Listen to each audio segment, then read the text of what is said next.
भगत सिंह कभी मंदिर में नहीं आते थे। तो सुरेंद्र सिंह जो एक सिख क्रांतिकारी थे, उन्होंने एक दिन पूछा, कह रहे वो नया लड़का हमारे वाला है सिखों वाला, वो क्यों नहीं आता?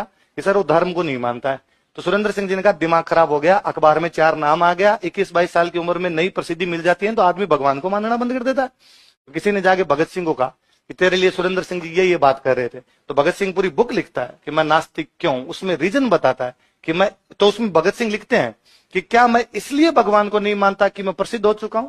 क्या मैं भगवान को इसलिए नहीं मानता कि आजकल लोग मेरे बारे में चर्चा कर रहे हैं? क्या मैं खुद को भगवान से ऊपर महसूस करने लग गया हूं? क्या मेरी लोकप्रियता ने मुझे धार्मिक होने से रोक दिया? लिखता नहीं। मैं जो सचिंदर सान्याल से मिला था, तब सचिंदर सान्याल आस्तिक थे, हम भी आस्तिक थे, लेकिन धीरे धीरे मेरी धर्म में आस्था हटती चली गई। मेरा ऐसा मानना है कि दुनिया में भगवान है ही नहीं, और यदि भगवान है तो बहुत बुरा आदमी है, क्योंकि यदि वो अच्छा आदमी होता तो अपने लोगों को कभी पीड़ा से पीड़ित देखे नहीं सकता था। यदि अपने लोगों को, गरीबों का शोषण होते हुए देखता है, इसका मतलब अच्छा आदमी तो नहीं है। तो मैं उस